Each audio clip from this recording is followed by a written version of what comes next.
At a critical moment on a date with my girlfriend, I found a note inside her. It was a data storage receipt from a cyber cafe. The person who stored it was her cousin. I looked at my girlfriend. She had a look of pure innocence, as if she knew nothing at all. Chapter 1. What is this? I mumbled to myself.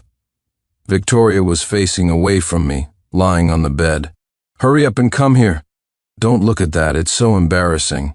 I was sure I hadn't seen it wrong. It was a barcode, but the light was too dim, and the switch was near Victoria. I suddenly raised my voice. Quick, turn on the light, don't move. What is this thing? Victoria jumped, startled, and reached for the switch. Sincere, don't scare me, what is it? She didn't even finish her sentence before the light flooded the room. She buried her head in the pillow, her voice trembling on the verge of tears. Whatever it is, please just hurry. I feel so uncomfortable.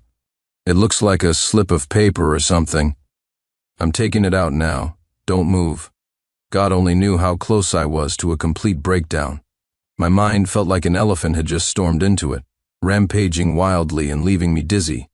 I couldn't worry about that now. I carefully retrieved the object from behind Victoria. It was wrapped in a thin layer of plastic. Yeah, it's a slip of paper. I let out a long breath and gave her a light pat on the backside, signaling for her to turn over. Was that thing inside me just now? I looked at Victoria and nodded. The light was too bright. She grabbed the corner of the nearby duvet to cover herself. Then our eyes simultaneously fell on the slip of paper. I didn't hesitate. I tore open the plastic with my bare hands. It was a receipt. At the top, Green Bay Cyber Cafe, Data Storage Receipt Depositor, Jenna Hayes, hold until before November 10th, 2023. Seeing the receipt, Victoria's expression turned to one of shock. Jenna? I didn't know the person on the receipt. Who's Jenna? My cousin. Why would she stuff this receipt into my... Victoria trailed off, freezing as if trying to recall something. As for me, my mind was a complete blank. Did you see her this afternoon? No, we don't see each other that often. She just got back together with her ex-boyfriend recently. The last time I saw her was probably at the beginning of the month, Victoria continued. I came straight here to find you after work. I'll call her and ask what's going on. She started fumbling for her phone. I glanced at my watch. It was already past 1 in the morning. I reached out and stopped her. Forget it. It's so late. We can ask tomorrow. I studied the storage receipt in my hand, muttering to myself, the real question is, what's stored on here? Victoria looked utterly innocent and even a little agitated. Who cares what's on it? I have to call her and get a straight answer. I knew she was on the verge of a meltdown. I pulled her into my arms, comforting her. It's okay, babe. I'm here. Have you forgotten what I do? We'll figure this out together. Even though it was just a light touch, Victoria's warm, soft body melted into my embrace.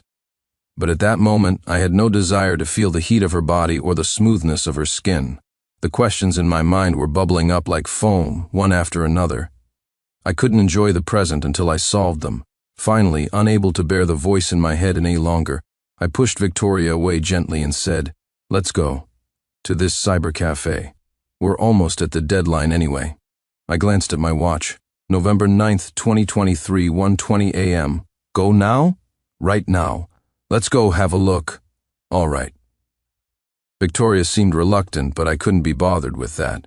I had a feeling this note was meant for me. That's right. Any mystery, no matter how dangerous the answer, excites me. I work as an independent developer. I like hitting up nightclubs and bars at night. Compared to fixing bugs, I much prefer solving real-world problems. I'm a huge fan of detective stories and even have a column dedicated to unsolved mysteries. It doesn't have many followers, but I still tirelessly share my insights on cold cases. I met Victoria at a bar 6 months ago. Another girl had brought her out. I was captivated the moment I saw her. Luckily for me, after we connected on a messaging app, she took the initiative and started pursuing me. What man can say no to a beautiful woman? After we made it official, we would often joke that it was love at first sight. Our life together was like any other couple's. We'd work during the day and go on dates at night. Victoria is a stunningly beautiful woman, perfect features, snow-white skin, and long, straight legs. She has little dating experience, having only been in one relationship before me. According to her, it was because she was so beautiful that few men dared to approach her. She lives a very disciplined life. A good girl who lives at home with her parents. As for me, because of my work, I have a lot of electronic equipment, so I rent my own place. She usually stays over once or twice a week. Chapter 2. After getting dressed, we set out. It was the middle of the night, so there were very few pedestrians or cars on the road. We hopped on my motorcycle and quickly arrived at the Green Bay Cyber Cafe. It was already November, and the temperature outside was freezing, but inside the cafe, it was a different world. It seems there are plenty of night owls in this day and age. I walked straight to the front desk and handed over the storage receipt. The guy at the counter was a lanky kid in his 20s. He took my receipt, did a quick search on his computer, and then scribbled something on a piece of paper and handed it to me. Here, written on the paper, was an account and a password. I rented a computer, and we sat down. Victoria sat next to me, holding her helmet, looking a bit distracted. When she noticed me looking at her, she asked, "What do you think is in there?" Our eyes met. I observed her carefully. Her eyes were guileless, showing no signs of hiding anything. I really didn't want to think the worst. Whatever it is, it must be something important. With that, I looked down at the screen, unable to say another word. My fingers, however, tapped restlessly on the desk. After the computer booted up, there was an app on the desktop called Cafe Storage. I clicked it, entered the account and password from the paper, and was taken to a cloud drive interface. Victoria and I stared at the screen, unblinking. Every click felt like a skipped heartbeat. The drive loaded quickly. There was only one folder, named Angel Reformation Project.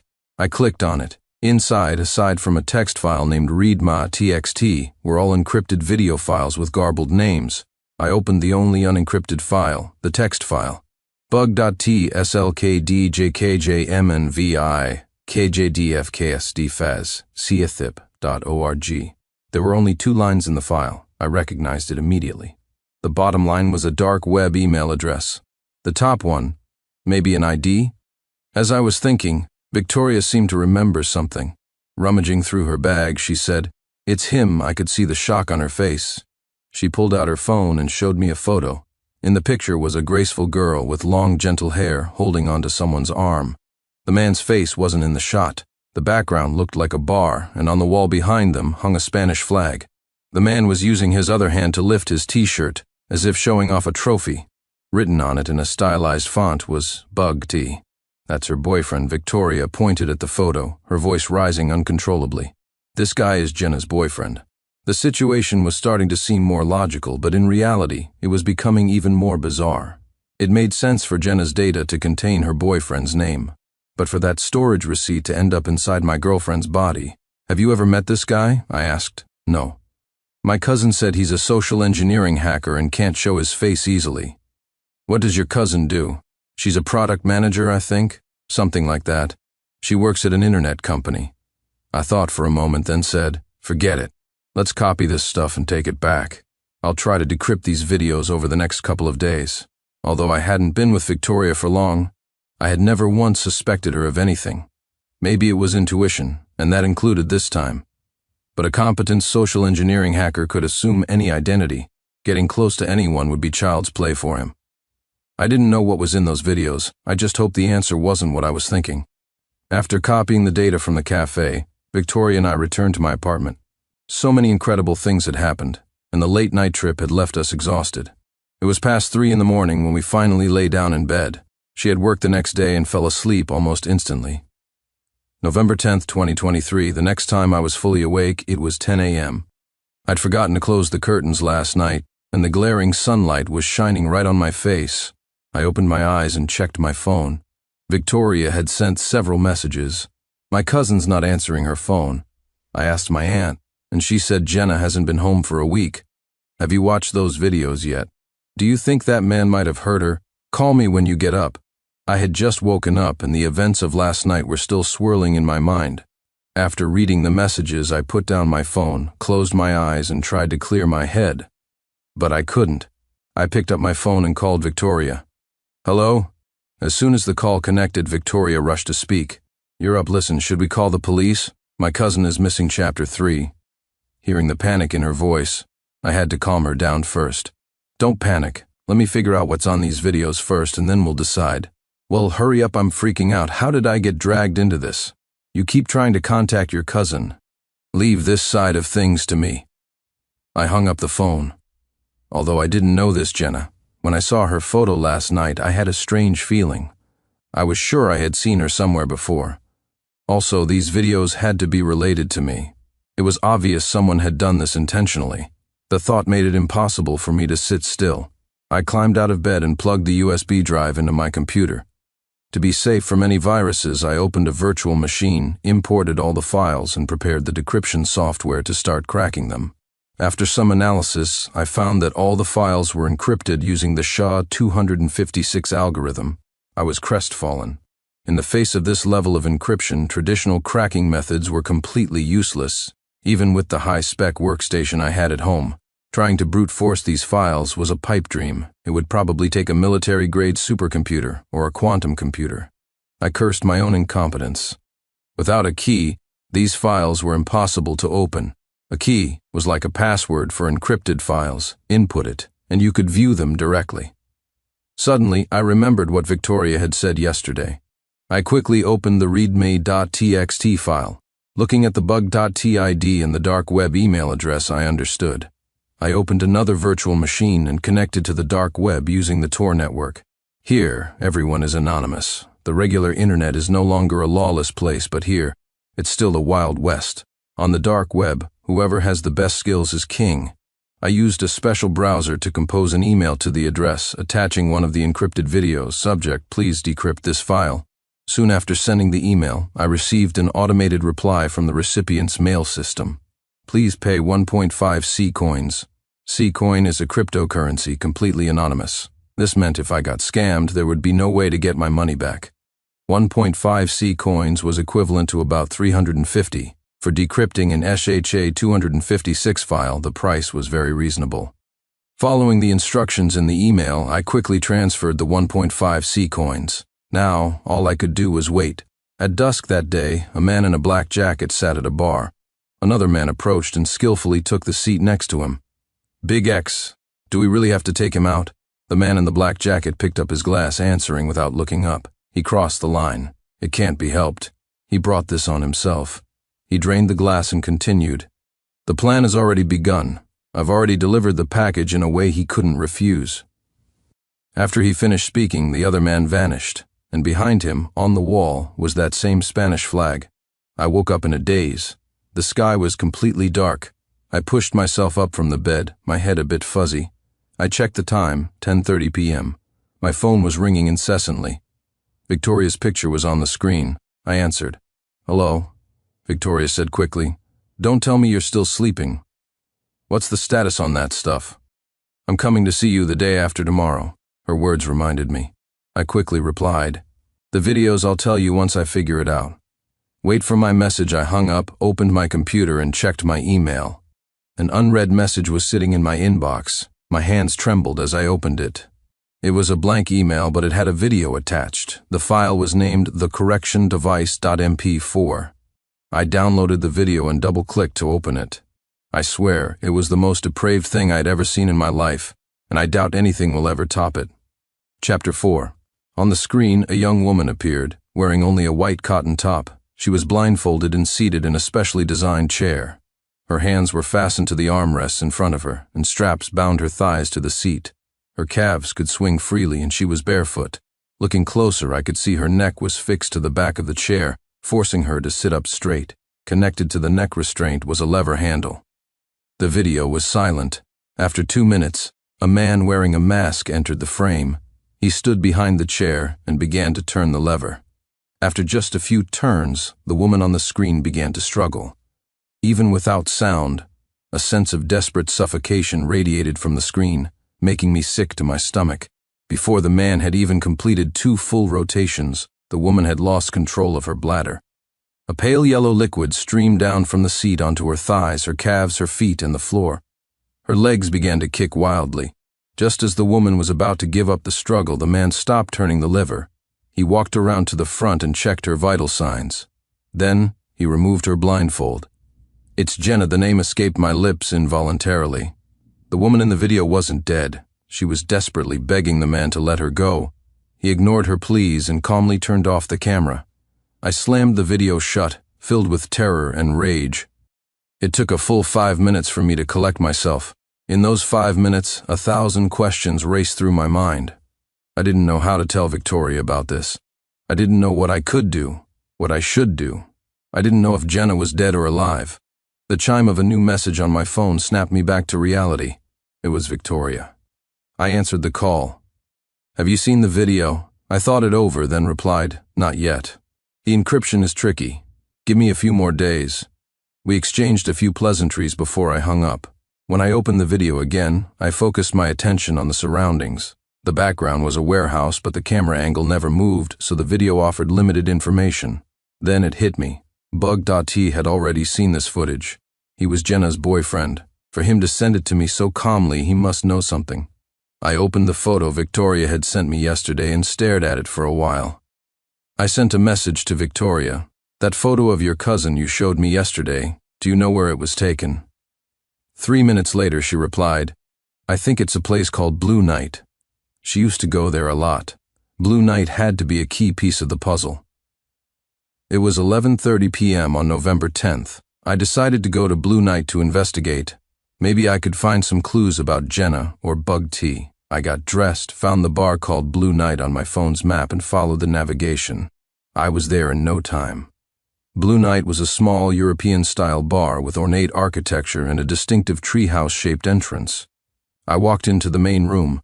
The place was bustling with people, and someone was performing on stage. I glanced toward the stage, and a piece of equipment in the corner immediately made my hair stand on end. I grabbed a waiter and shouted over the music, "Hey, what is that?" The waiter looked in the direction I was pointing and replied, "That's a prop from a James Bond movie. It's just a model." I immediately pulled out my phone and looked at a screenshot from the video. I was sure I wasn't mistaken. That was the same torture device from the video, a Spanish garrote. This kind of thing wasn't common in our country. The killer must have been here. Chapter 5. But if the killer had been here and he was also targeting me, showing up so openly could be dangerous.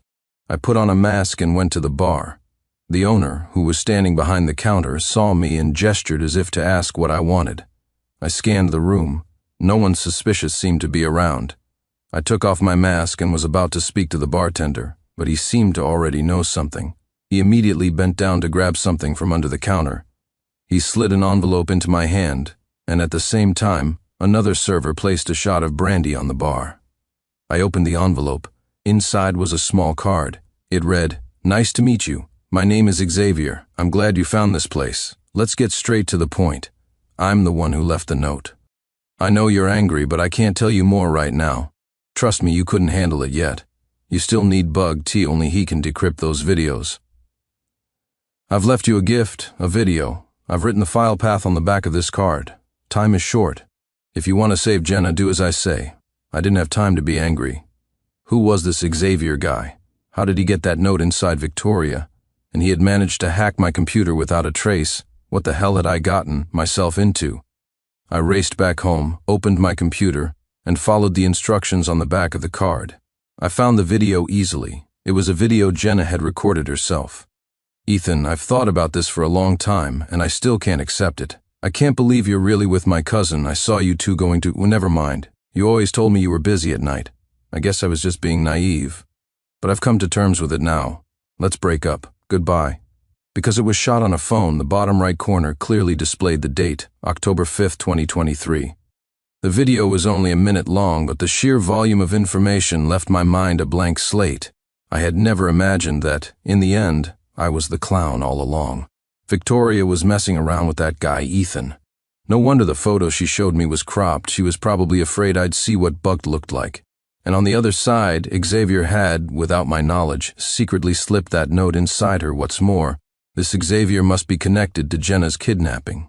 The reason was obvious. Only Buck had the keys to those videos. The first step to solving any of this was to find Victoria. Though rage was making me irrational, I needed to stay calm. A life was at stake. Whatever Victoria had done, Jenna was still in danger. That was the priority. I still needed that asshole Buck. Only he could unlock the videos. I opened the Tor browser and sent him the remaining videos, paying the agreed-upon amount in C coins. While waiting for a reply, I debated 1,000 times whether to call Victoria. But what would I even yell at her? That she was a cheating hussy? That kind of anger would only show my own powerlessness. Yes, I had been cheated on. I was just too blind to see it. I was a joke. I felt waves of nausea in my stomach. A voice in my head told me I needed to go back to Blue Night. Just then, a message from Victoria popped up. Sincere, you asshole, is Jenna Hayes with you? In my state of fury, this message just left me confused. What kind of a double act were these two sisters pulling? I called her. She rejected it several times, making it feel like I was the one who had cheated. Finally, she answered. The line was silent on her end, but I could hear sobbing. Sincere, why did you lie to me? Chapter 6. The moment I heard her voice, curiosity overcame my anger. I asked calmly, what did you mean by that message? I saw the photo, you're bug. Haven't you had enough of your games? You're the one who planted that note, weren't you? I was silent for a good 10 seconds, not because I was thinking, but because my CPU had just overheated. None of this made any sense.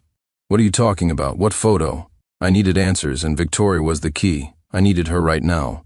So I continued. I saw a really bizarre video today, too. I think both of us are being used.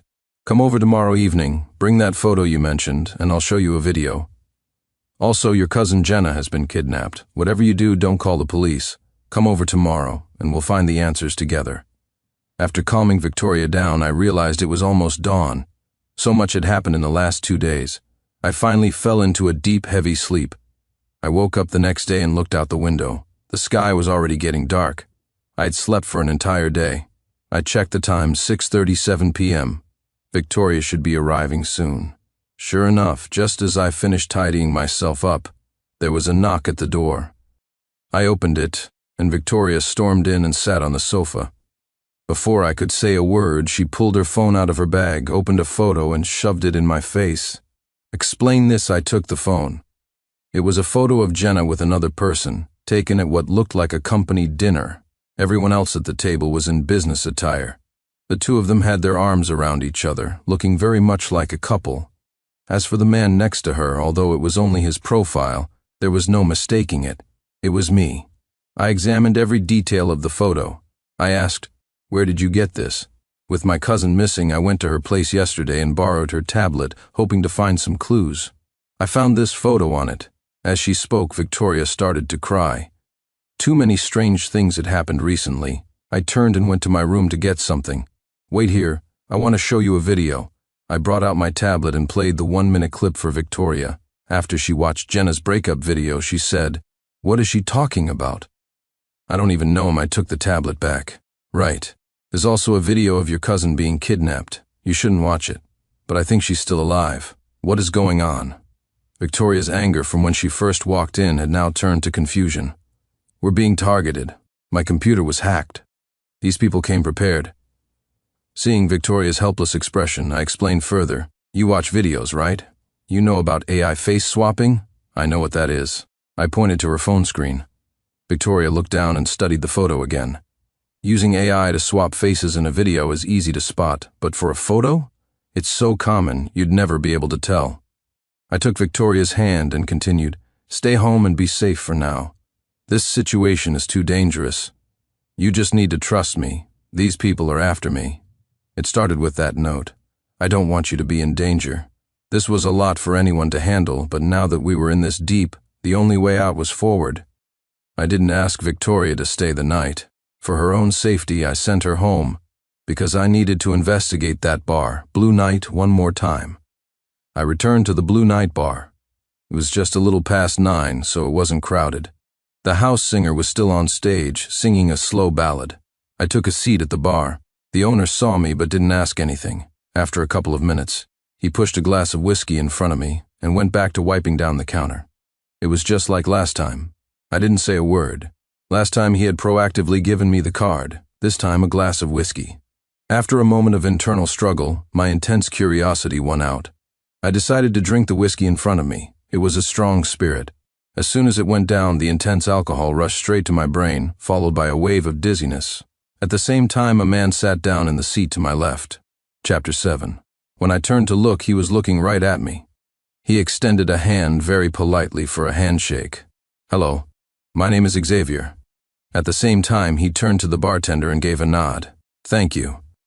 The bartender nodded back with a smile. "Who are you?" "Xavier." The man in front of me picked up my glass and downed it in one gulp. The dim bar light swept across his face, and I instinctively stumbled backward. Why did this man look exactly like me? Who the hell are you? Maybe it was the alcohol. I could no longer stay calm or clear-headed. My hands were shaking uncontrollably. I am you.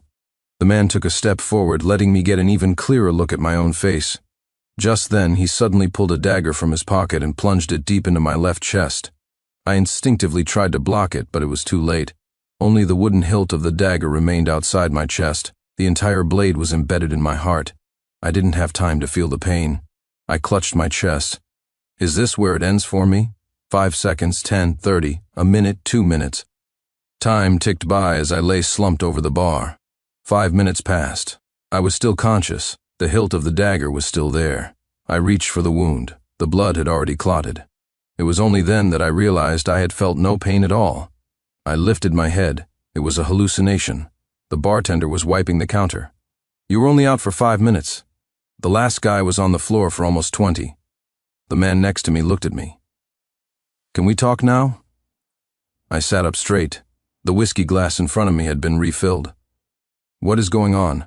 How should I put this? Let's start with that note. He continued. Did you two have a few drinks before you went home that night? That's right. I was the one who took her clothes off. I was the one who put the note there. I tried my best to recall the events of that day. My memory only began from the moment I found the note. I couldn't remember anything from before that, no matter how hard I tried. Like you, I am one of the personalities in this body. Why would you do that? 1, I wanted you to take this seriously. 2, I thought it would be interesting. He let out a cold laugh. Even though we looked identical, our auras were completely different. Just then, I remembered the most important thing. Jenna, what was that video about? The man clapped me on the shoulder. What do you do for a living? Where does your income come from? I'm a programmer. What programs have you developed? The question stumped me. I searched my mind. I seemed to know I was a developer, but I had absolutely no idea what I had actually developed. He asked again, what do you do during the day? Once again, the question brought me to a halt. I had almost no memory of my daytime activities. All my memories seemed to be of the nightlife. He began to explain everything from the beginning. Just as you might have guessed, I have dissociative identity disorder. My name is Sincere Clark, Ethan Thorne, or Bug. T is another one of my personalities, the one who functions during the day. Ethan and Jenna worked at the same cybersecurity firm. They were a couple during the day. After dark, Ethan would disappear, and Sincere would emerge. As for Xavier, he was the only one who could communicate with the other personalities and share memories. The rest of us were isolated from each other, unable to share memories. Then what happened with Jenna? That was because of Julian. He crossed the line. What do you mean? He only appears when you're under extreme emotional distress. But he interfered with Ethan's life. He continued. He wanted to take over Ethan's life for himself. So what should I do? Kill him. Chapter 8. Kill one of my own personalities? I shot back. Why don't you do it yourself? Because I can't manifest stably. Only you and Bug.T can consistently occupy this body. I was right. That photo Victoria brought was of me. There was no AI face swapping. It was just the daytime me. The daytime me is Ethan Thorne Persona B. The nighttime me is Sincere Clark Persona A. Everything had been fine. Ethan and Jenna were a daytime couple. But when Sincere met Victoria and they started dating, that balance was shattered. Jenna saw Sincere with Victoria at night and mistakenly thought it was Ethan. So, she broke up with him. From Ethan's perspective, he was completely innocent.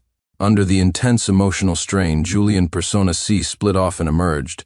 Julian took revenge by torturing Jenna, but Xavier Persona D discovered it. He had crossed the line. This was not within his designated role as a personality. So Xavier decided to eliminate Persona C.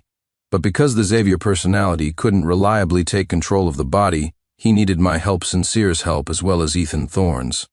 Once I understood everything, I looked down at the dagger hilt still sticking out of my chest and asked, how do you kill another personality? A vote.